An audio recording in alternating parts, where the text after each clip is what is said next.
ERMES Gasparini versus VITALY LALETIN is coming up in just a few days at King of the Table. This is a match I've wanted to see for a long time now. We've seen ERMES struggle with longer arm top rollers in the past, and VITALY is the very longest arm top roller in the league. This could potentially be a very problematic style match for ERMES. However, I still think ERMES is probably going to win this one. In this video, I will cover the reasons I am considering ERMES to be the favorite. Probably the most important reason I see ERMES winning this match is that ERMES has gotten way stronger than back when he lost to Alex Kardeccia. Since that, we've seen ERMES have a lot more success with Alex despite his longer arm. Granted, that success was on the practice table, but still, his containment and ability to deal with longer arm top rollers is looking way better than it did a couple years ago. Another thing that is especially helpful for ERMES going into this match in regard to his strength is that he recently lost to Devin Larratt. I think pretty much everyone who loses to Devin always learns a big lesson. They almost always come back as a more technical arm wrestler, as well as having changed their training method to a certain degree. After ERMES lost to Devin, we saw him focusing his training much more on his hand and wrist, specifically in a way that will allow him to not hold on to his opponent as much as he's been doing. ERMES started Devin's pronation and riser lifts, and his numbers have shot up super fast because he's never trained these lifts before.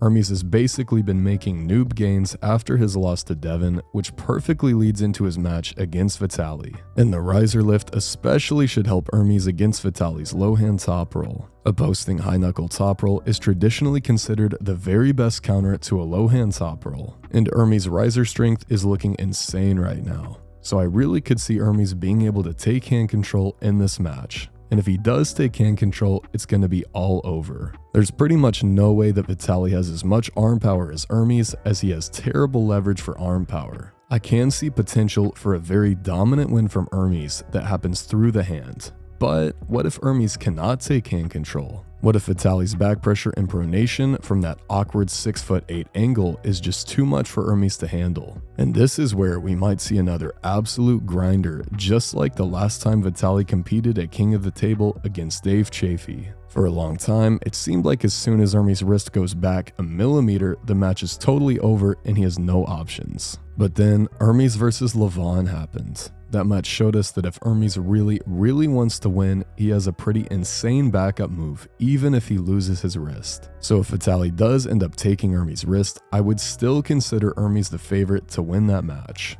After all, ERMES was stopping Levon Saginishvili in a flop press. If ERMES can stop Levon, he's gotta be able to stop VITALY, right? I know that arm wrestling math doesn't always work like that, but it sounds pretty reasonable in this case. The flop press is also a more efficient move than an elbow flexor driven top roll, meaning ERMES would likely have better effective endurance if the match went to a flop press versus top roll situation. We saw that Dave Chaffee was able to defeat VITALY LALETIN using a flop press, and Dave is kind of known for having bad endurance and only having one move. ERMES' flop press looked way better than Dave's did, as well as looking way stronger. I don't think Dave would have been able to stop Levon with a flop press, but he defeated VITALY with one. Of course, VITALY is probably stronger now, but his arm length means he will always have a weakness toward a flop press no matter how strong he becomes. So I think that ERMES probably should win this match, regardless of what lane the match goes to. One thing I could see ERMES having trouble with potentially is maybe VITALY could prevent him from slipping or even injure one of his fingers. I could also see VITALY's long arm actually making it really awkward for ERMES to press with the preferred angle. But ERMES should be able to get around all of these things without too much trouble. Let me know what you guys think about this. Who do you think is going to take this match, and what lane do you see it going down in?